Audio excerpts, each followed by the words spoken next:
Bismillahirrahmanirrahim. Assalamualaikum warahmatullahi wabarakatuh. Selamat pagi, Dewan Juri yang saya hormati, serta para hadirin yang saya banggakan. Pertama-tama, perkenalkan, nama saya Afika Zahra Ratifa dari SMP Muhammadiyah 2 Singaraja. Pada kesempatan kali ini, saya akan membawakan kisah yang berjudul Cahaya dari Serambi Kauman. Dan tokoh yang akan saya ceritakan pada pagi ini adalah Siti Walidah. Hari ini, saya ingin mengajak kalian semua untuk berjalan menembus waktu, kembali ke sebuah kampung kecil yang damai di Yogyakarta. Kampung tersebut bernama Kauman. Rumah-rumahnya padat, jalanannya kecil, dan selalu terdengar suara azan yang damai dari masjid besar yang berdiri megah tak jauh dari sana. Di kampung inilah sebuah kisah besar lahir. Kisah seorang perempuan yang akan menjadi cahaya bagi jutaan perempuan di Indonesia.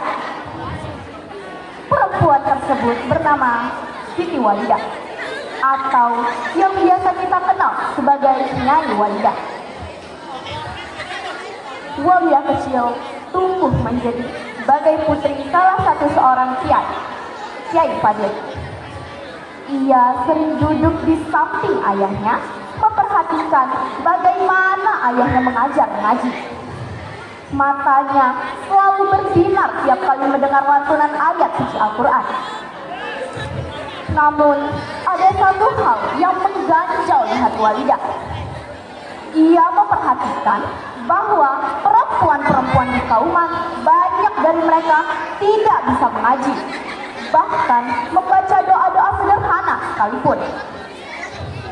Padahal mereka adalah seorang ibu, pendidik pertama bagi anak mereka. Suatu sore, Walidah memandang wajah ayahnya dan bertanya dengan nada lirih, "Ayah, mengapa perempuan jarang belajar seperti laki-laki?" Ayahnya pun hanya tersenyum. Jelas tidak bisa mengelak dengan pernyataan tersebut. Pertanyaan itu tumbuh di hati Walidah bagaikan biji kecil yang suatu saat akan tumbuh menjadi pohon yang besar.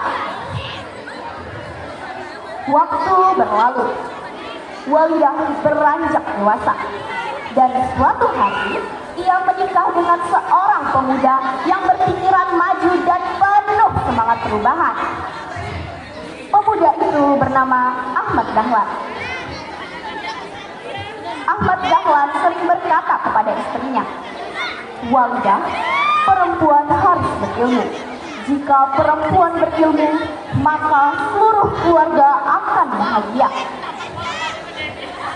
Kata-kata itu tak hanya dimasukkan ke dalam telinga Walidah, namun dimasukkan ke dalam hati dan akan menjadi nyala api yang semakin terang.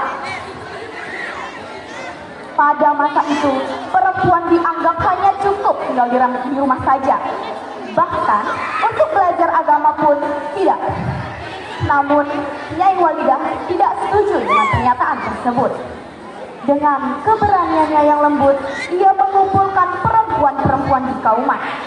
Bukan di rumah yang mewah dan bukan juga di aula yang megah, namun di serambi rumahnya sendiri. Nyai Walidah mengajarkan mereka mengaji, mengajarkan mereka doa-doa, dan mengajarkan mereka apa itu arti perempuan yang lembut.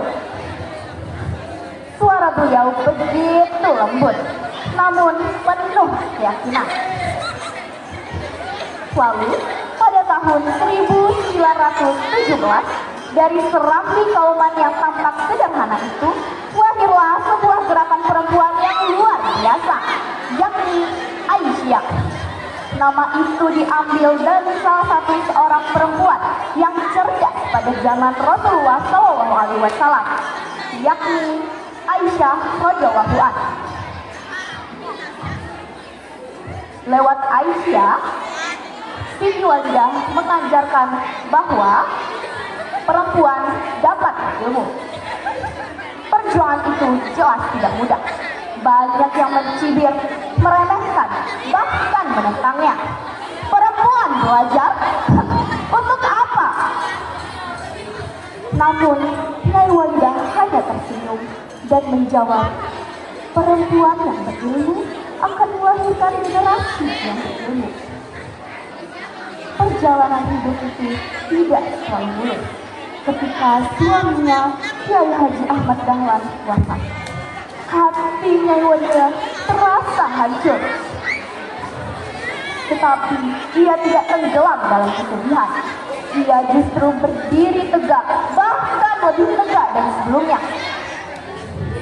Ia mengambil tongkat estafet suaminya. Ia menghadiri rapat, menghadiri kongres, dan menggerakkan seluruh perempuan di berbagai daerah. Lalu setelah Indonesia merdeka, perjuangan Nyai Walidah diakui secara nasional.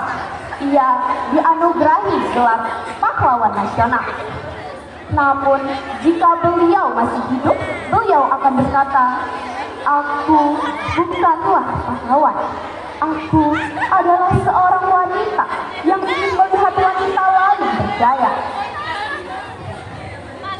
Inilah kisah Nyai Walidah, perempuan dengan hati seluas langit, perempuan yang memulai perubahan dari serambi rumahnya, tetapi akhirnya menerangi seluruh dunia.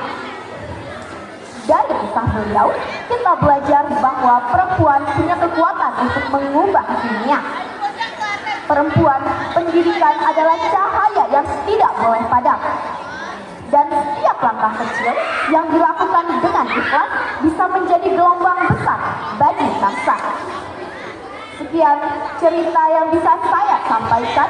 Bila ada kurang lebih, saya mohon maaf karena kesalahan berasal dari diri saya sendiri dan kebenaran hanyalah milik Allah Subhanahu wa taala. Wabillahi taufiq wal hidayah. Wassalamualaikum warahmatullahi wabarakatuh.